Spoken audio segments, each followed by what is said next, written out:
বুক জিস্টের সাথে শুনুন বিশ্বসেরা বইগুলোর সারমর্ম। আসসালামু আলাইকুম বন্ধুরা, বুক গিস্টের জ্ঞানার্জনের এই যাত্রায় আপনাকে স্বাগতম। আমাদের একমাত্র উদ্দেশ্য হল সেরা বইয়ের নির্যাস আপনাদের কাছে পৌঁছে দেওয়া। সেই যাত্রায় আজ আমাদের সঙ্গী ড্যান হিথের লেখা রিসেট বইটি। রাত তখন প্রায় 11টা বাজে। বৃষ্টি ধীরে ধীরে জানলার কাছে ধাক্কা দিচ্ছিল, আর আতিক তার পুরনো কলেজের নোটসের মধ্যে কিছু একটা খুঁজছিল। সে আজকাল প্রত্যেকটা জিনিসকে নতুন দৃষ্টিকোণ থেকে দেখার চেষ্টা করছিল, যেন নিজের মস্তিষ্কটাকে রিসেট করছে। তার জীবনটা একরকম অটো পাইলট মোডে চলছিল। সকালে ওঠো, অফিসে যাও, কাজ করো, বাড়ি ফিরে ঘুমিয়ে পড়ো। না ছিল কোনো উত্তেজনা, না ছিল কোনো সন্তুষ্টি। সব কিছুই চলছিল কোনো স্পার্ক ছাড়াই। আতিকের সবসময় মনে হতো যে তার কোম্পানিতে অনেক কিছুই ভুল হচ্ছে। অপ্রয়োজনীয় মিটিং, সিদ্ধান্ত নিতে দেরি, কর্মীরা বিভ্রান্ত হয়ে থাকে যে কার কি কাজ। প্রথমে সে ভেবেছিল হয়তো কিছু লোক ইচ্ছে করে এমন করছে। সে বসকে দোষ দিত, সহকর্মীদের অলস ভাবত।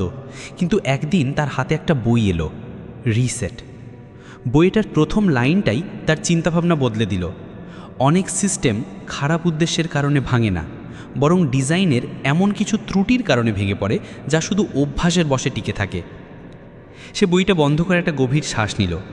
কি হবে যদি আমরা যেগুলোকে খারাপ উদ্দেশ্য বলে মনে করি সেগুলো আসলে একটা পুরনো সিস্টেমের গণ্ডগোল হয়? যেমন একটা মেশিন যা সময়ের সাথে মরিচা ধরে গেছে, কিন্তু কেউ সেটাকে ঠিক করছে না বা বদলাচ্ছেও না। সবাই সেটার মধ্যেই কাজ করে চলেছে, যেন অভ্যাস হয়ে গেছে। কেউ প্রশ্নও করে না যে আমরা এমনটা কেন করছি, শুধু করেই চলেছি। আতিকে একটা ছোট অনুশীলন করলো। সে তার টিমের কাজগুলোকে একবার রিভার্স ইঞ্জিনিয়ারিং করার চেষ্টা করলো। এই প্রক্রিয়াটা কিভাবে শুরু হয়েছিল, কে তৈরি করেছিল এবং কেন। সে বুঝতে পারল যে অনেক নিয়ম আর প্রক্রিয়া এমন সময়ের যখন কোম্পানিতে মাত্র 20 জন লোক ছিল। এখন 200 জন লোক আছে, কিন্তু সিস্টেমটা একই রকম রয়ে গেছে। অর্থাৎ সিস্টেমটা কারোর ভুলের জন্য নয়, শুধু সময়ের সাথে কেউ এটাকে আপডেট করেনি। তার সেই দিনের কথা মনে পড়ল যখন সে কলেজে একটা প্রজেক্ট বানাচ্ছিল। তখন তার বন্ধু রবি একটা কথা বলেছিল, সিস্টেম খারাপ নয়, শুধু এটাকে সেই মানসিকতা দিয়েই চালানো হচ্ছে যেই মানসিকতা দিয়ে এটা তৈরি হয়েছিল। আমরা বদলে গেছি, কিন্তু সিস্টেম বদলায়নি। তখন কথাটা সে এত গভীরভাবে বোঝেনি, কিন্তু আজ বুঝতে পারছিল। বইটিতে হিথ বলেছিলেন, সমস্যাকে দোষারোপের বদলে সেগুলোকে নতুন করে ডিজাইন করার সুযোগ হিসেবে দেখুন। আতিকের মনে হলো এটা তো কোনো গেম ডিজাইনারের মতো ভাবনা। যেমন কোনো ভিডিও গেমে গ্লিচ এলে ডিজাইনার প্লেয়ারকে দোষ দেয় না, সে সিস্টেম ডিবাগ করে। ঠিক সেইভাবেই আমাদের জীবন আর কাজও। যদি কিছু গ্লিচ করে তাহলে হয়তো সিস্টেম রিসেট করার প্রয়োজন। আতিকে একটা ছোট স্তর থেকে শুরু করলো। সে তার টিমের জন্য একটা সাপ্তাহিক ফিডব্যাক সেশন শুরু করলো। কোনো নিয়ম নেই, কোনো এজেন্ডা নেই, শুধু একটা বৃত্তে বসে জিজ্ঞাসা করা কোন জিনিসটা অপ্রয়োজনে জটিল মনে হচ্ছে। প্রথমে সবাই ইতস্তত করছিল, কিন্তু ধীরে ধীরে কথা বলতে শুরু করলো। কেউ বলল ইমেলগুলো খুব অস্পষ্ট হয়, কেউ বলল অ্যাপ্রুভাল প্রসেসে 2 দিন দেরি হয়ে যায়। আতিক শুধু শুনল, কোনো প্রতিক্রিয়া দেখালো না। তারপর একদিন সে তার টিমকে বলল, চলো এই সমস্যাগুলোকে শুধু ফিক্স না করে নতুন করে ডিজাইন করি। ভাবো আজ আমরা শূন্য থেকে শুরু করছি, কিভাবে কাজ করতে পছন্দ করবে। আর এই বাক্যটা জাদুর মতো কাজ করলো। লোকেরা খোলামেলা হলো, সৃজনশীল হলো। কেউ বলল সরাসরি গুগল ডকে কমেন্ট করে কাজ করা যাক। কেউ বলল 2 স্তরের অ্যাপ্রুভালের দরকার নেই, একটাই যথেষ্ট। ধীরে ধীরে ছোট ছোট পরিবর্তন হতে লাগলো। আতিক শিখল যে সিস্টেম পরিবর্তন করার জন্য ওপর থেকে অনুমতির প্রয়োজন হয় না, শুধু একটা ভিশন দরকার যে কি আরও ভালো হতে পারে। তার চিন্তাভাবনা বদলে গেছিল। আগে যেখানে সে বলতো এটা তো এইভাবেই চলে, এখন সে বলতে শুরু করলো এটা কি এইভাবে চলা উচিত। এই সাধারণ প্রশ্নটা খুব শক্তিশালী ছিল, যেন সে একটা অদৃশ্য দেওয়ালকে ধাক্কা দিচ্ছে। বাড়িতেও আতিক এই মানসিকতা প্রয়োগ করল। তার আর তার স্ত্রী তিশার মধ্যে প্রায়শই একই ধরনের ঝগড়া হতো। সপ্তাহান্তে কোথায় যাওয়া হবে, কে প্ল্যান করবে, কে বাচ্চাদের সামলাবে। প্রত্যেকবার দোষারোপের খেলা চলত। তুমি কিছু প্ল্যান করলে না কেন, তুমি আগে জানালে না কেন। কিন্তু এখন আতিক তার অ্যাপ্রোচ বদলে দিল। এক সন্ধ্যায় তারা দুজনে চায়ের সাথে কথা শুরু করলো। আমরা কি আমাদের উইকেন্ড প্ল্যানিংয়ের সিস্টেমটা নতুন করে ডিজাইন করতে পারি? তিশা প্রথমে একটু বিভ্রান্ত হলো, তারপর হেসে ফেলল। তুমি অফিসের কথা বাড়ি নিয়ে আসছো। আতিক হাসল, না, এটা আমাদের জীবনেরও একটা সিস্টেম। তার একটা নতুন উপায় বের করলো। প্রত্যেক শুক্রবার রাতে 10 মিনিটের প্ল্যানিং টাইম। শুধু ঠিক করে নেওয়া যে উইকেন্ডটা কার হবে, প্ল্যানিং আর বাস্তবায়নের দায়িত্ব কার থাকবে। অড সপ্তাহে আতিকের আর ইভেন্ট সপ্তাহে তিশার। ছোট্ট একটা সিস্টেম পরিবর্তন, কিন্তু ফলটা অনেক বড়। ঝগড়া কমে গেল আর উইকেন্ডগুলো মজাদার হয়ে উঠল। আতিক এখন বুঝতে পারছিল যে জীবনে অনেক সিস্টেম আছে যা আমরা না ভেবেই অনুসরণ করি, যেমন সকালে উঠেই ফোন দেখা বা সবসময় তাড়াহুড়োয় করা। যখন সে এই জিনিসগুলো পর্যবেক্ষণ করতে শুরু করলো, তখন তার মনে হলো যে সুখ আর শান্তি শুধু মোটিভেশন থেকে আসে না, বরং আরও ভালো ডিজাইন থেকে আসে। কখনো কখনো সে ভাবত, আমাদের শিক্ষা ব্যবস্থাটাও কি এমনই, যেখানে বাচ্চারা মুখস্থ করে পড়ছে কারণ সিস্টেমটাই এমনভাবে তৈরি। বা ট্রাফিকের সমস্যা, লোকেরা জ্যামে আটকে থাকতে চায় না, কিন্তু রাস্তা আর সিগন্যালের সিস্টেম এমন যে বিশৃঙ্খলা তৈরি হবেই। হিথের বইটা আতিককে একটা নতুন দৃষ্টিকোণ দিয়েছিল। প্রত্যেকটা সমস্যাই একটা ডিজাইনের সুযোগ, আর ডিজাইন শুধু ইঞ্জিনিয়াররা করেন না, আমরা সবাই করি। নিজের চিন্তার ডিজাইন, অভ্যাসের ডিজাইন, সম্পর্কের ডিজাইন। এখন আতিক যেখানেই যেত সেখানেই সিস্টেম দেখতে পেত, আর তার ত্রুটিও। কিন্তু সে আর অভিযোগ করত না, সে কল্পনা করত, যদি এটাকে আজ নতুন করে বানাতে হতো তাহলে কিভাবে বানাতাম। এই প্রশ্নটা তার চিন্তার কাজ দুটোই বদলে দিয়েছিল। একদিন তার এক জুনিয়র বলল, স্যার আপনার সাথে কাজ করতে মজা লাগে, কারণ আপনি সবসময় বলেন চলো এটাকে আরও ভালো বানাই, এটা না বলে যে এটা তো এভাবেই চলে। আতিক হাসল। সে চুপচাপ নিজের নোটবুকে লিখল, রিসেট মানে বাতিল করা নয়, রিসেট মানে নতুন করে কল্পনা করা। আর সে শুধু এটাই করে চলল, ছোট ছোট জিনিসগুলোকে নতুন করে কল্পনা করতে লাগলো। কারণ সে এখন জানতো প্রত্যেকটা ব্রেকডাউনের মধ্যেই একটা ব্রেক থ্রু লুকিয়ে থাকে। শুধু সেই ডিজাইনের ত্রুটিটা ধরার মতো দৃষ্টি আর সেটা বদলানোর সাহস দরকার। বৃষ্টি তখনও পড়ছিল, কিন্তু আতিকের মাথায় এখন সব পরিষ্কার। সে জানতো যে জীবন বদলানোর জন্য খুব বড় কিছুর দরকার হয় না, শুধু সিস্টেমগুলোকে দেখতে শেখো আর তারপর রিসেট করতে শেখো, জোর করে নয় বরং উদ্দেশ্য নিয়ে। আর এটাই ছিল তার যাত্রার নতুন অধ্যায়, একজন নীরব ডিজাইনারের মতো, যে প্রত্যেক বিশৃঙ্খলার মধ্যে একটা উন্নত কাঠামো খুঁজে বেড়ায়। কয়েক মাস কেটে গেছে, আতিকের জীবনে এখন একটা নতুন পার্সপেক্টিভ এসে গেছে। সে এখন প্রত্যেকটা সমস্যাকে একটা সুযোগ হিসেবে দেখত আর ভাবত কিভাবে এটাকে আরও ভালো বানানো যায়। তার টিমেও ধীরে ধীরে পরিবর্তন দেখা যাচ্ছিল। কর্মীরা আরও বেশি প্রোঅ্যাক্টিভ হয়ে উঠেছিল এবং অপ্রয়োজনীয় প্রক্রিয়াগুলো সরিয়ে কাজ সহজ হয়ে গিয়েছিল। কিন্তু প্রত্যেক যাত্রার মতোই একটা সময় এসে উন্নতি থেমে যেতে থাকে। আতিকের মনে হতে লাগলো যে উন্নতির গতি এখন ধীর হয়ে গেছে, যেন সবাই বলছে এখন তো সব ঠিকই চলছে। কিন্তু আতিক জানতো ঠিক আর দারুণ এর মধ্যে অনেক পার্থক্য। একদিন কোম্পানির আরেকটা বিভাগ, অপারেশনস, খুব সমস্যায় পড়েছিল। সেখানে কাজ ছাড়তে অনেক দেরি হচ্ছিল, ক্লায়েন্টরা অভিযোগ করছিল আর টিমের মনোবল ভেঙে পড়েছিল। আতিককে সেই বিভাগের অভ্যন্তরীণ মিটিংয়ে ডাকা হলো, যাতে সে বাইরে থেকে এসে নতুন চোখে জিনিসগুলো দেখতে পারে। মিটিং রুমের পরিবেশটা বেশ চাপপূর্ণ ছিল। সবাই একে অপরের দিকে তাকাচ্ছিল, কিন্তু কেউ প্রকাশ্যে কিছু বলছিল না। ম্যানেজার দীর্ঘশ্বাস ফেলে বললেন, আমরা সব কিছু চেষ্টা করে দেখেছি, কিন্তু কিছুই বদলাচ্ছে না। আতিক চুপচাপ সব পর্যবেক্ষণ করছিল।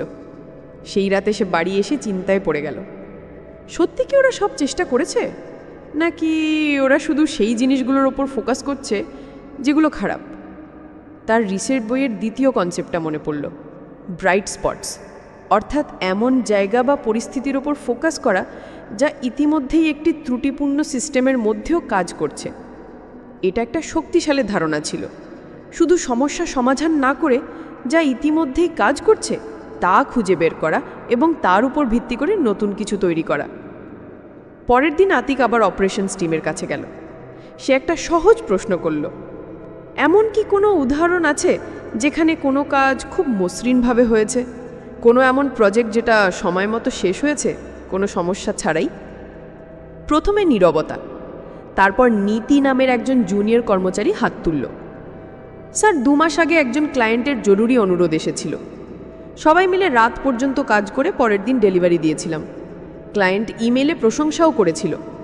বাকিরা অবাক হয়ে গেল, যেন তাদের এটা মনেই ছিল না।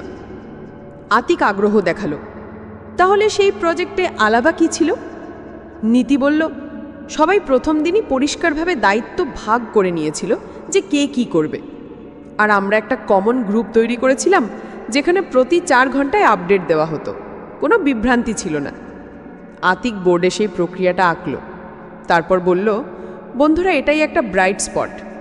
সবাই তার দিকে তাকালো, মানে এই সিস্টেমের মধ্যেই এটা একটা উজ্জ্বল বিন্দু। যদি এখানে সফলতা এসে থাকে, তার মানে সিস্টেমটা পুরোপুরি ভেঙে পড়েনি।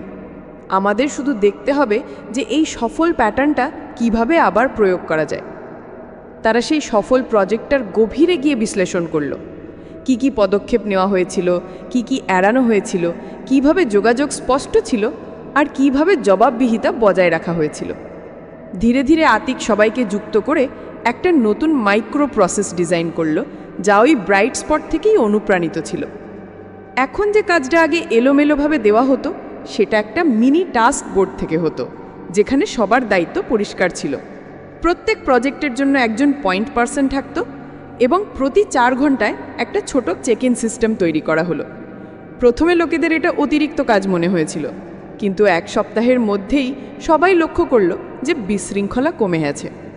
শুধু একটা ব্রাইট স্পট পর্যবেক্ষণ করে পুরো সিস্টেমে আলো ছড়িয়ে পড়েছিল। আতিক বুঝল যে অনেক সময় আমরা সমস্যায় এতটাই ডুবে থাকি যে সিস্টেমের সেই অংশগুলো দেখতেই পাই না যেগুলো ঠিকঠাক চলছে। কিন্তু যদি আমরা একটু থেমে জুম করি, তাহলে প্রত্যেক সিস্টেমে কোনো না কোনো ব্রাইট স্পট অবশ্যই পাওয়া যাবে, আর সেটাই সবচেয়ে মূল্যবান শিক্ষক। আতিক তার পারিবারিক জীবনেও এই অ্যাপ্রোচটা প্রয়োগ করতে শুরু করল। তার আর তিশার মধ্যে একটা নতুন জিনিস শুরু হয়েছিল। প্রত্যেক তৃতীয় রবিবার তারা দুজনে বাচ্চাদের দাদু দিদার কাছে রেখে কয়েক ঘন্টার জন্য একা বাইরে যেত। শুধু দুজন, 1 কাপ চা আর কিছু হালকা গল্প। আতিক একবার সাধারণভাবে জিজ্ঞাসা করল, তোমার কি মনে হয় আমাদের ঝগড়া এখন কেন কমে গেছে? তিশা হেসে বলল, কারণ আমরা প্রতি তৃতীয় রবিবার রিচার্জ হয়ে যাই, একে অপরের সাথে কোনো চাপ ছাড়া কানেক্ট করি। আতিক মনে মনে বলল, এটাই আমাদের ব্রাইট স্পট। সে চিন্তায় পড়ে গেল, যদি এই ছোট অভ্যাসটা এত প্রভাব ফেলতে পারে, তাহলে কেন এটাকে আরও থটফুল উপায়ে গ্রহণ করা যায় না? এখন তারা প্রতি মাসে একটা মিনি ডেটও প্ল্যান করতে শুরু করলো। কখনো বাড়ির ছাদে ক্যান্ডেল লাইট ডিনার, কখনো কাছের ক্যাফেতে ব্রেকফাস্ট ডেট। কোনো বড় কিছু নয়, শুধু ছোট ছোট উজ্জ্বল অভিজ্ঞতা যা বাকি রুটিনটাকে ব্যালেন্স করে। অফিসেও আতিক একটা নতুন প্রথা শুরু করলো, ব্রাইট স্পট থার্সডে। প্রত্যেক বৃহস্পতিবার টিমের একজন সদস্য তার এমন কোনো কাজের কথা শেয়ার করত যা ভালোভাবে হয়েছে, আর তারপর সবাই মিলে আলোচনা করত যে সেই সফলতা থেকে কি শেখা যায়। ধীরে ধীরে টিম একে অপরের শক্তি চিনতে লাগলো, আর আইডিয়া আদান প্রদান হতে লাগলো। আতিকের এখন সেই সময়ের কথা মনে পড়ল যখন সে প্রত্যেকটা জিনিসকে সমস্যা হিসেবে দেখত।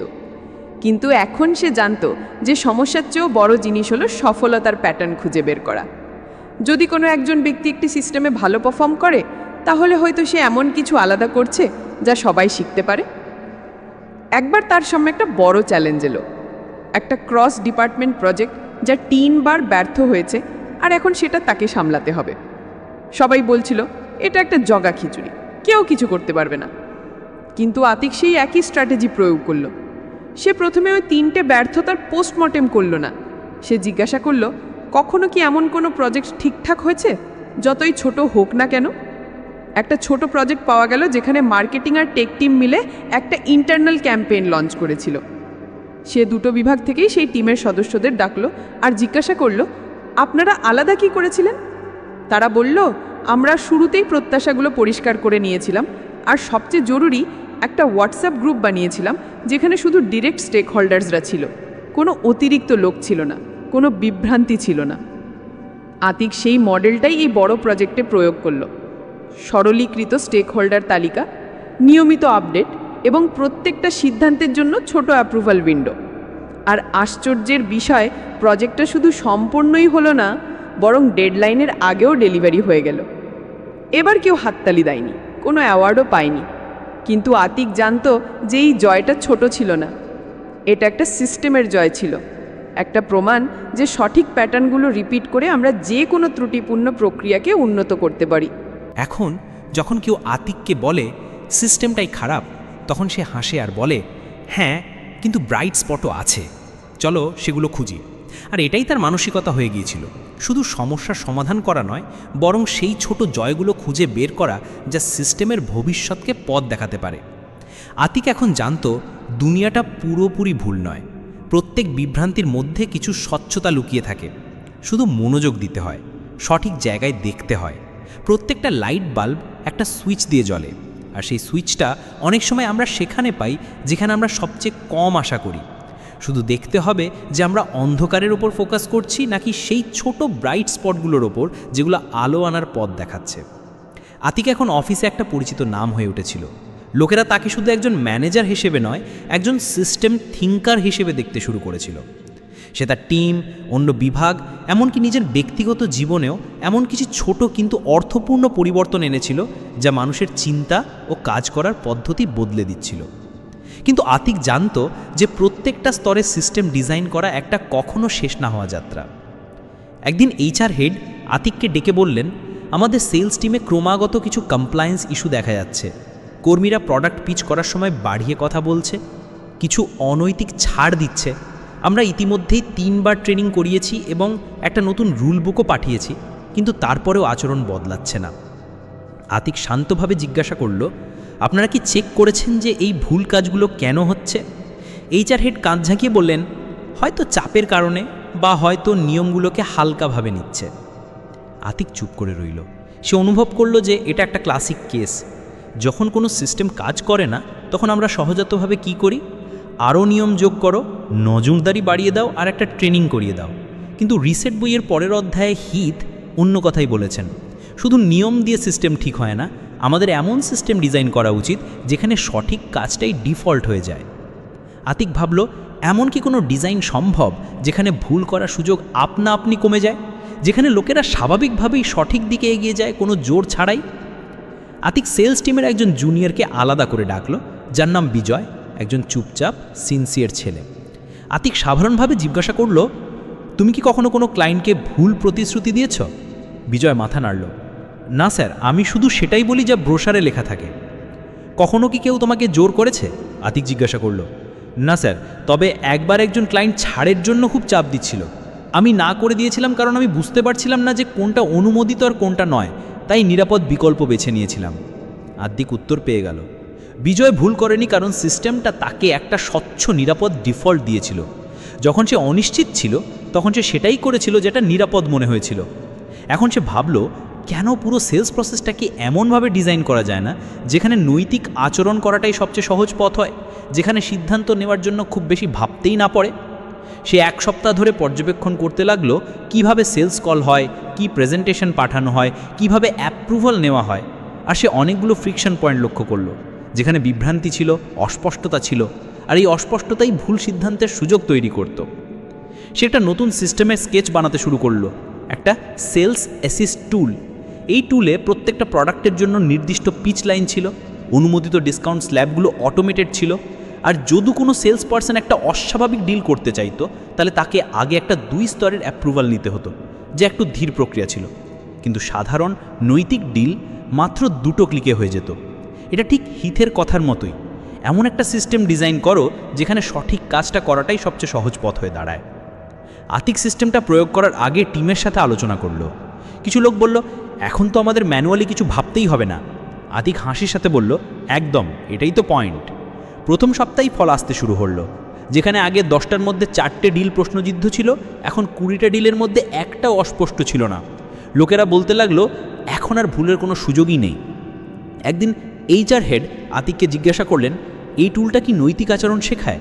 আতিক উত্তর দিল, না, এটা শেখায় না, কিন্তু এর ডিজাইন এমন যে অনৈতিক পথে যাওয়াটা কঠিন হয়ে যায়। আর যদি আমাদের আচরণ বদলাতে হয়, তাহলে শুধু ট্রেনিং দিয়ে হবে না, আচরণ পরিবর্তন করার মতো পরিবেশ দরকার। সে একটা ছোট উদাহরণ দিল, যদি ক্যাফেটেরিয়ায় অস্বাস্থ্যকর খাবার সামনে রাখা থাকে আর স্বাস্থ্যকর খাবার পিছনে, তাহলে লোকেরা কোনটা নেবে? যেটা সামনে আছে। কিন্তু যদি স্বাস্থ্যকর খাবার আগে পরিবেশন করা হয়, তাহলে সেটাই ডিফল্ট হয়ে যাবে। HR হেড হেসে ফেললেন, মানে আমাদের ক্যাফেটেরিয়ার মডেলটাই প্রত্যেকটা সিস্টেমে প্রয়োগ করা উচিত। একদম, আতিক বলল। এখন আতিকের কাছে আরও একটা চ্যালেঞ্জ এলো, তার নিজের মেয়ে আয়াতের স্কুল থেকে। সেখানে PTA মিটিংয়ে আলোচনা চলছিল যে বাচ্চারা রোজ মোবাইল নিয়ে আসে আর তাতে মনোযোগ নষ্ট হচ্ছে। অভিভাবক আর শিক্ষক দুজনেই হতাশ। অনেকবার কঠোর নিয়ম লাগানো হয়েছিল, মোবাইল নিয়ে এলে বাজেয়াপ্ত হবে, অভিভাবকদের ডাকা হবে ইত্যাদি ইত্যাদি। কিন্তু কয়েক সপ্তাহ পর বাচ্চারা আবার একই কাজ করতে শুরু করত। আতিক চুপচাপ বসে সব শুনছিল। তারপর সে নরম গলায় বলল, আমি কি একটা অন্যরকম পরামর্শ দিতে পারি? চলুন শুধু ফোন ব্যান না করে এমন একটা ডিফল্ট ডিজাইন করি যাতে বাচ্চারা ফোন আনতেই না চায়। সবাই তার দিকে তাকালো। আতিক ব্যাখ্যা করল, স্কুলের ব্যাগে কি একটা স্বচ্ছ পাউচ যোগ করা যেতে পারে, যেখানে ছাত্রদের সকালে ফোন জমা দিতে হবে এবং সেই পাউচ ফ্রন্ট ডেস্কে সংগ্রহ করা হবে। সাথে একটা সাইন ইন অ্যাপ লঞ্চ করা হোক, যেখানে বাচ্চারা প্রতিদিন অ্যাটেন্ডেন্সের সাথে একটা চেকবক্স টিক করবে যে আজ আমি গেটে আমার ফোন জমা দিয়েছি। একটা ছোট দৈনিক অভ্যাস তৈরি হয়ে যাবে। ধীরে ধীরে এটাই ডিফল্ট হয়ে যাবে, স্কুল মানে নো ফোন। কিছু শিক্ষক সন্দিগ্ধ ছিলেন, কিন্তু প্রিন্সিপাল বললেন চেষ্টা করতে ক্ষতি কী। 3 সপ্তাহের মধ্যে একটা লক্ষণীয় পরিবর্তন এলো। মনোযোগের অভাব কমে গেল এবং বাচ্চারা নিজেরাই ফোন আনা কমিয়ে দিল, কারণ এখন সিস্টেমটাই এমন ছিল যেখানে ফোন না আনাটাই সহজ বিকল্প আর ফোন এনে নিয়ম ভাঙাটা কঠিন হয়ে যেত। আতিক এখন বুঝতে পারছিল যে একজন ভালো লিডারের পরিচয় শুধু স্ট্র্যাটেজি দিয়ে হয় না, বরং সে মানুষের আচরণের জন্য কেমন ডিফল্ট তৈরি করে তা দিয়েও হয়। এখন আতিক প্রত্যেক জায়গায় ডিফল্ট ডিজাইন খুঁজতে লাগলো। একদিন তার বাড়িতে পরিষ্কারের জন্য একজন পরিচারিকা কাজে এলো। সে দেখতো যে যখনই কোনো ছোটোখাটো জিনিস খারাপ হতো, যেমন টিভির রিমোট চলছে না বা বাথরুমের লাইট ফ্লিকার করছে, সবাই কাজটা পিছিয়ে দিত। কখন ইলেকট্রিশিয়ানকে ডাকবো, আর তারপর সেই কাজটা সপ্তাহখানেক ধরে ঝুলে থাকতো। তাই আতিক একটা ছোট ম্যাগনেট বোর্ড লাগিয়ে দিল, যেখানে লেখা ছিল ছোট ছোট খারাপ হওয়া জিনিস। আর যে যাই লক্ষ্য করত সে শুধু একটা স্টিকি নোট লাগিয়ে দিত। প্রত্যেক শনিবার আতিক একজন হ্যান্ডিম্যানকে ডাকত, আর সে শুধু সেই লিস্ট অনুযায়ী সব ঠিক করে দিত। এখন ধীরে ধীরে পরিস্থিতি ভালো হতে শুরু করেছে। কাউকে কাউকে মনে করানোর দরকার পড়তো না, কারণ সিস্টেমটাই এমন ছিল যেখানে সঠিক কাজ করাটাই সবচেয়ে সহজ বিকল্প হয়ে গিয়েছিল। আতিক এখন বুঝতে পেরেছিল সিস্টেম ঠিক করার জন্য নিয়মের নয়, ডিজাইনের প্রয়োজন। আর যদি আমরা সঠিক ডিজাইন তৈরি করতে পারি, তাহলে আচরণ আপনা আপনি বদলে যায়। তার এখন রিসেট বইয়ের সেই অধ্যায়ের আরেকটা লাইন মনে পড়ল, মানুষকে নিয়ন্ত্রণ করার দরকার নেই যদি তুমি তাদের পথটা তৈরি করে দিতে পারো। আর আতিক এখন প্রত্যেক নতুন চ্যালেঞ্জে এটাই ভাবত, আমাকে মানুষকে আটকাতে হবে না, শুধু তাদের সেই পথে রাখতে হবে যা তাদের স্বাভাবিকভাবেই সঠিক জায়গায় নিয়ে যাবে। কখনো কখনো সবচেয়ে বড় জ্ঞান এটাই হয়, কম বলা, কম শেখানো, আর নীরবে সেই সিস্টেম তৈরি করা যা মানুষকে সঠিক দিকে আলতো করে ধাক্কা দেয়। আর এটাই হয়ে গিয়েছিল আতিকের নীরব সুপার পাওয়ার। সে সিস্টেম তৈরি করে যেত আর লোকেরা আপনা আপনি ভালো হয়ে যেত, কোনো অতিরিক্ত নিয়ম ছাড়া, বেশি নজরদারি ছাড়া, শুধু একটা স্মার্টভাবে ডিজাইন করা ডিফল্টের মাধ্যমে। আতিক এখন শুধু একটা কোম্পানির ম্যানেজার ছিল না, তার দৃষ্টিকোণ এতটাই বড় হয়ে গিয়েছিল যে সে এখন প্রত্যেকটা জিনিসকে সিস্টেমের চোখে দেখত। আর তার মন এখন একটা আলাদা উপায়ে কাজ করতে শুরু করেছিল। সে প্রত্যেকটা সমস্যায় শুধু উপরিভাগের ভুল দেখত না, সে ভাবত এর পিছনে ডিজাইনের ত্রুটিটা কি। একদিন আতিকের সাথে তার এক পুরনো বন্ধুর দেখা হলো, রাফি। সে একটা এনজিওতে কাজ করত যা কিশোর অপরাধীদের জন্য প্রোগ্রাম চালাতো। কথার ফাঁকে রাফি বলল, আমরা সারা দিন মোটিভেশনাল সেশন নিই, কাউন্সিলিং করাই, শাস্তির নীতি উন্নত করি, কিন্তু বাচ্চারা আবার অপরাধ করে ফেলে। জানি না কোথায় খামতি থেকে যাচ্ছে। আতিকের সাথে সাথে রিসেট বইয়ের একটা লাইন মনে পড়ল, বিশাল পরিবর্তন প্রায়শই ছোট সিস্টেমের টুইক থেকে আসে। ইনসেন্টিভ বদলাও, ফিডব্যাক লুপ সেট করো, আর দেখো ম্যাজিক কিভাবে হয়। সে রাফিকে জিজ্ঞাসা করল, তুমি কি কখনো দেখেছো যে বাচ্চারা পুনরায় অপরাধ করেনি তারা আলাবা কি করেছিল? রাফি ভাবতে লাগলো, তারপর বলল, কিছু বাচ্চা আছে যারা বাইরে গিয়ে ছোট ব্যবসা শুরু করে বা কোনো মেন্টারের সাথে জুড়ে থাকে, হয়তো তারা কোনো অন্য ধরনের সাপোর্ট পেয়ে যায়। তাহলে তোমার কাছে ব্রাইট স্পটস আছে, আতিক হাসির সাথে বলল। এখন তোমাকে সিস্টেমটা এমন বানাতে হবে যাতে এই ব্রাইট স্পটগুলো ডিফল্ট হয়ে যায়। আতিক পরামর্শ দিল যে এনজিও যেন বাচ্চাদের আচরণকে শুধু শাস্তি বা সংশোধনের দৃষ্টিকোণ থেকে না দেখে, বরং তাদের একটা নতুন পরিচয় তৈরির পথ ডিজাইন করে। তারা দুজনে মিলে একটা নতুন পাইলট প্রোগ্রাম শুরু করলো, প্রজেক্ট রিবুট। এতে 3টে জিনিস ছিল। প্রথমত, প্রত্যেকটা বাচ্চাকে একজন স্থানীয় ব্যবসায়ীর সাথে জুড়ে দেওয়া হতো যিনি তার মেন্টার হতেন। দ্বিতীয়ত, বাচ্চাদের একটা ছোট কিন্তু বাস্তব আয়ের প্রজেক্ট দেওয়া হতো, যেমন বাগান করা, টিফিন সার্ভিস বা ইলেকট্রনিক্স সারানো। আর তৃতীয়ত, প্রত্যেক মাসে একটা ফিডব্যাক লুপ চলত। বাচ্চাটা মেন্টারকে তার অগ্রগতি দেখাতো এবং মেন্টার তাকে শেখার, আচরণ এবং জবাবদিহিতার ওপর ভিত্তি করে পয়েন্ট দিতেন। প্রত্যেকটা পয়েন্ট বাচ্চার ব্যক্তিগত স্কোরে যোগ হতো এবং প্রতি 100 পয়েন্টে সে একটা নতুন সুযোগ পেত, যেমন একটা বাইক সারানোর টুল কিট বা নিজের টিফিন স্টার্টআপ কিট। ফিডব্যাক লুপটা ম্যাজিকের মতো কাজ করলো। এখন আচরণ উন্নত করাটা একটা অস্পষ্ট জিনিস রইল না, এটা পরিমাপযোগ্য, দৃশ্যমান এবং পুরস্কৃত করার মতো হয়ে উঠল। 3 মাসের মধ্যেই এনজিও লক্ষ্য করল যে আগে যেখানে 60% বাচ্চা আবার জেলে ফিরে আসতো, এখন সেই সংখ্যাটা 20% নেমে এসেছে। রাফি অবাক হয়ে গিয়েছিল। এটা তো আমরা ভাবিনি। আতিক শান্তভাবে বলল, কারণ তুমি আচরণ বদলাতে চাইছিলে, কিন্তু সিস্টেমটা একই ছিল। এখন তুমি সিস্টেম বদলেছ, আচরণ আপনা আপনি বদলে গেছে। কিছু সময় পর আতিকের স্ত্রী তাকে জানালো যে তার স্কুলে বাচ্চারা স্বাস্থ্য এবং পরিষ্কার পরিচ্ছন্নতা নিয়ে খুব উদাসীন। সারাদিন জাঙ্ক ফুড খায়, হাত ধোয় না, আর যতক্ষণ না কেউ চেক করে ততক্ষণ ইউনিফর্মও ঠিকমতো পরে না। আতিক এটা শুনে ভাবল যে এটা অদক্ষ ফিডব্যাক লুপের একটা পারফেক্ট উদাহরণ। সে স্কুল প্রিন্সিপালের সাথে দেখা করে একটা ছোট পরীক্ষা শুরু করালো, হেলথ স্টার্স প্রোগ্রাম। প্রত্যেকটা বাচ্চাকে একটা হেলথ কার্ড দেওয়া হতো, যেখানে প্রতিদিন 3টে মৌলিক অভ্যেস ট্র্যাক করা হতো: লাঞ্চের আগে হাত ধোয়া, ফল খাওয়া আর সঠিক ইউনিফর্ম পরা।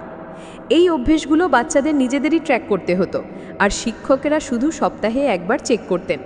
প্রত্যেক মাসে একজন হেলথ স্টার বেছে নেওয়া হতো, আর তাকে একটা ছোট্ট পুরস্কার দেওয়া হতো, যেমন একটা ফ্রি গল্পের বই বা ক্যাফেটেরিয়াতে একটা স্বাস্থ্যকর ট্রিট।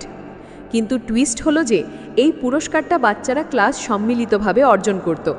অর্থাৎ যদি ক্লাসের 80% বাচ্চা ভালো স্কোর করত, তাহলে পুরো ক্লাসকেই একটা ছোট্ট ট্রিট দেওয়া হতো। হঠাৎ করেই পরিষ্কার পরিচ্ছন্নতা শুধু ব্যক্তিগত বিষয় রইল না, এটা সামাজিক হয়ে উঠল। বাচ্চারা নিজেরা পরিষ্কার থাকতে চাইতো, যাতে পুরো ক্লাস পুরস্কার পায়। এক বাচ্চা অন্যকে বলতো, হাত ধুয়ে নে, নইলে আমাদের স্কোর কমে যাবে। আতিক আবার প্রমাণ করল, ছোট ফিডব্যাক লুপ প্লাস সম্মিলিত ইনসেন্টিভ ইকুয়াল টু বড় আচরণগত পরিবর্তন। কিছু সময় পর একটা বড় সুযোগ আতিকের কাছে এলো। একটা প্রাইভেট হসপিটাল চেন তাকে একটা স্বাস্থ্য প্রক্রিয়া নতুন করে ডিজাইন করার জন্য আমন্ত্রণ জানালো। সমস্যাটা ছিল যে হসপিটালে রোগের ডিসচার্জের প্রক্রিয়াটা এতটাই স্লো ছিল যে লোকেরা ঘন্টার পর ঘন্টা আটকে থাকত, অভিযোগ করত, আর ডাক্তাররা হতাশ হয়ে যেত। প্রত্যেকবার অডিতে বলা হতো, স্টাফকে আরও ট্রেনিং দাও, এসওপি কঠোরভাবে ফলো করাও। আতিক 3 দিন হসপিটালে বসে শুধু পর্যবেক্ষণ করল। সে দেখল যে ডিসচার্জে দেরি এই কারণে হচ্ছিল না যে কর্মীরা অলস ছিল, বরং প্রক্রিয়াটাই এমনভাবে ডিজাইন করা ছিল যে প্রত্যেকটা ধাপ একে অপরের ওপর নির্ভরশীল। আর কোনো ফিডব্যাকও পাওয়া যেত না যে কোন ধাপটা কোথায় আটকে আছে। সে একটা ভিজুয়াল ফিডব্যাক ড্যাশবোর্ড তৈরি করালো, যেখানে প্রত্যেকটা রোগীর ডিসচার্জ স্ট্যাটাস লাইভ দেখা যেত। যখন ডাক্তার ক্লিয়ারেন্স দিত, স্ট্যাটাস সবুজ ভর যেত। যদি বিলিং বাকি থাকতো, সেটা হলুদ দেখাতো। যদি মেডিসিন সামারি তৈরি না হতো, সেটা লাল দেখাতো। এখন প্রত্যেকটা ওয়ার্ডের নার্স আর অ্যাডমিন স্টাফ সেই স্ক্রিনে এক ঝলক দেখেই বুঝতে পারত যে কোথায় পদক্ষেপ নিতে হবে। আগে যেখানে ডিসচার্জে 4 ঘন্টা লাগতো, এখন গড় সময় 90 মিনিট হয়ে গিয়েছিল। আতিক বোঝালো, কখনো কখনো লোকেরা ধীর হয় না, সিস্টেমটা অন্ধ থাকে। ফিডব্যাক চোখের সামনে থাকলে মানুষ স্বাভাবিকভাবেই সঠিক পদক্ষেপ নেয়। আরেকটা বাস্তব জগতের টুইক সে দেখল যখন সে একটা সরকারি স্কুল পরিদর্শনে গিয়েছিল।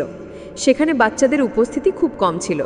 প্রিন্সিপাল জানান, অভিভাবকরা তাদের বাচ্চাদের কাজে পাঠিয়ে দেয় বা বলে বাড়িতে সাহায্য করতে।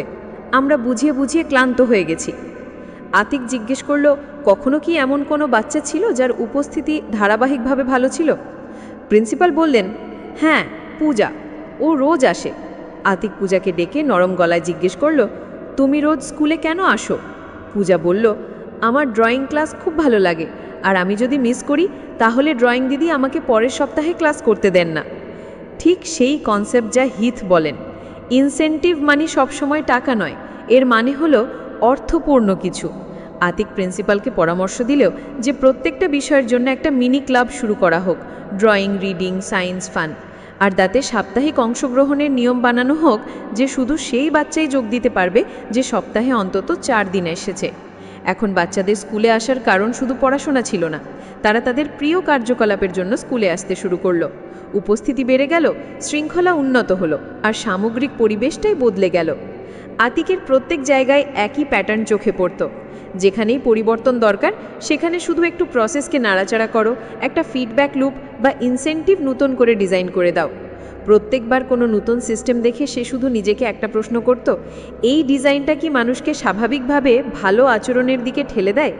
আর যদি উত্তর না হতো তাহলে সে নীরবে একটা নতুন ছোট টুইক ভাবতে শুরু করত, একটা নতুন প্রক্রিয়া, একটা ছোট ইনসেন্টিভ বা একটা স্মার্টভাবে ফিডব্যাক মেকানিজম।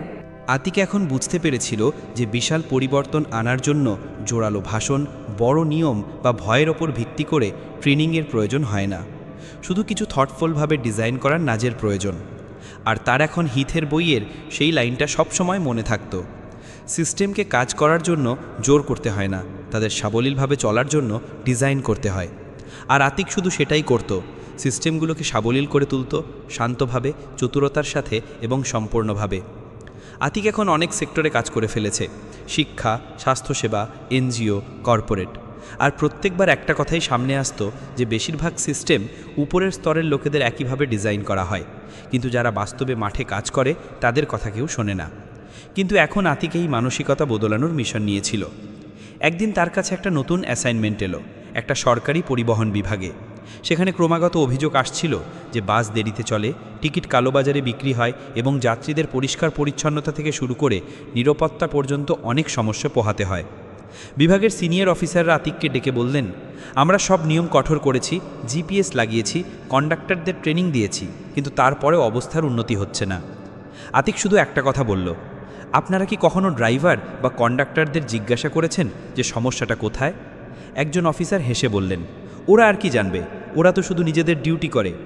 আতিক মনে মনে ভাবল, এটাই সবচেয়ে বড় ডিজাইনের ত্রুটি, যাদের দৃষ্টি সবচেয়ে কাছে তাদের আওয়াজই সবচেয়ে দূরে। আতিকে একটা ছোট পরীক্ষা করার সিদ্ধান্ত নিল।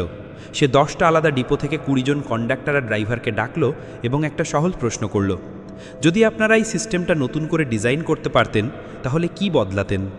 প্রথমে সবাই ইতস্তত করছিল, কিন্তু যখন আতিক তাদের খোলামেলাভাবে বলতে বলল তখন আসল কথাগুলো সামনে আসতে লাগলো।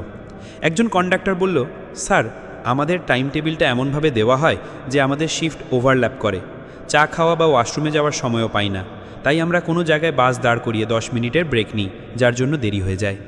একজন ড্রাইভার বলল, জিপিএস তো আছে কিন্তু কোনো লাইভ ফিডব্যাক নেই, যদি কোনো জরুরি অবস্থা হয় আমরা সিগন্যালও পাঠাতে পারি না। আরেকজন কন্ডাক্টর বলল, টিকিট হাতে কাটা হয় আর যাত্রীরা সবসময় তর্ক করে যে তারা কেন খুচরো পেল না, যদি কার্ড বা মোবাইল দিয়ে পেমেন্ট করা যেত তাহলে এই তর্কই হতো না। আতিক চুপচাপ শুনছিল আর প্রত্যেকটা পয়েন্ট নোট করছিল। সে নিশ্চিত হয়ে গিয়েছিল যে এই লোকেরাই সিস্টেমের সবচেয়ে বুদ্ধিমান পর্যবেক্ষক, এরাই তারা যারা প্রতিদিন সমস্যার মধ্যে ডুবে কাজ করে, এদেরই পতা আছে যে জল কোথা থেকে চইয়ে পড়ছে। আতিক বিভাগকে রাজি করালো যে তারা একটা ফ্রন্টলাইন ইনোভেশন বোর্ড তৈরি করবে, যেখানে প্রত্যেক মাসে গ্রাউন্ড লেভেলের কর্মীদের থেকে 5টি পরামর্শ নেওয়া হবে। যে পরামর্শটা বাস্তবসম্মত হবে সেটাকে পাইলট হিসেবে চালানো হবে। প্রথম পাইলট ছিল smart break time table. Conductor আর ড্রাইভারদের নিজেদের শিফটের মধ্যে 15 মিনিটের একটা স্ট্যাগার্ড ব্রেক দেওয়া হলো, যাতে রুটে দেরিও না হয় আর কর্মীরাও ক্লান্ত না হয়। এটা শুধু একটা ছোট টুইক ছিল, কিন্তু অভিযোগের সংখ্যা 30% কমে গেল। দ্বিতীয় পাইলট ছিল ইমার্জেন্সি পিং বাটন। প্রত্যেকটা বাসে একটা সহজ বাটন লাগানো হলো, যা দিয়ে যে কোনো জরুরি সিগন্যাল কন্ট্রোল রুমে পাঠানো যেত।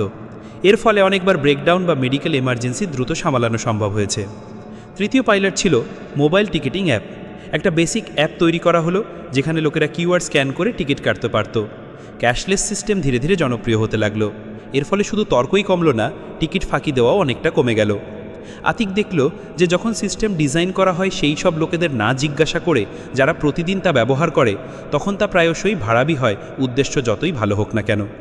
তারপর আরেকটা প্রজেক্ট এলো, একটা হাসপাতালের ক্লিনিং স্টাফদের নিয়ে। ক্রমাগত অভিযোগ আসছিল যে ওয়ার্ড পরিষ্কার থাকে না। ম্যানেজমেন্ট আবার সেই একই কাজ করলো, কঠোর নিয়ম বানালো, জরিমানা রাখলো আর স্টাফদের ওভারটাইম বাড়িয়ে দিল। কিন্তু সমস্যাটা তারপরেও সমাধান হচ্ছিল না। আতিক বলল, চলো একবার এদের সাথেই কথা বলি। ক্লিনিং স্টাফের হেড রাধা নামের এক মহিলা যখন কথা বলতে শুরু করলেন, তখন পুরো ঘরে নিস্তব্ধতা নেমে এলো।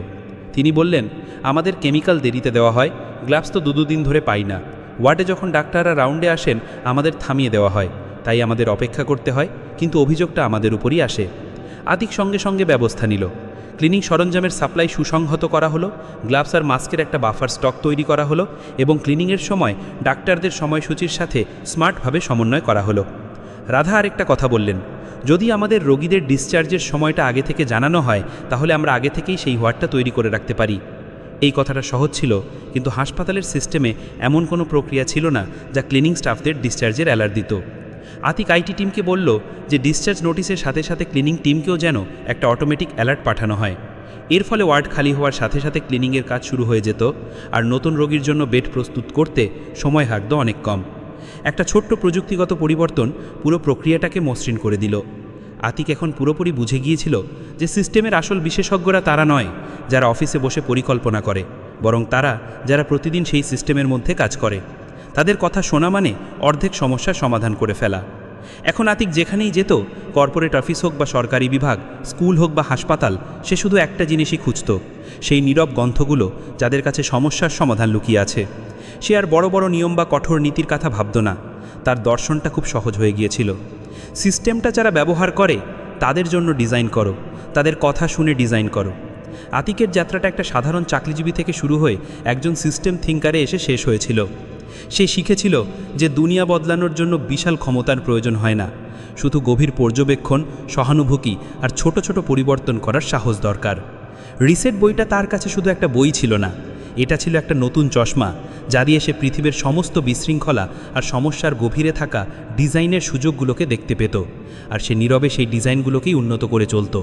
কারণ সে জানত যে প্রত্যেকটা ভাঙা সিস্টেমের মধ্যেই একটা উন্নততর ভবিষ্যৎ লুকিয়ে থাকে, শুধু তাকে নতুন করে কল্পনা করার অপেক্ষা। তো বন্ধুরা, এই ছিল আমাদের আজকের বইয়ের সারসংক্ষেপ। আপনাদের কেমন লাগলো কমেন্ট করে অবশ্যই জানাবেন, আর সারসংক্ষেপটি শেষ পর্যন্ত শোনার জন্য আপনাদের ধন্যবাদ।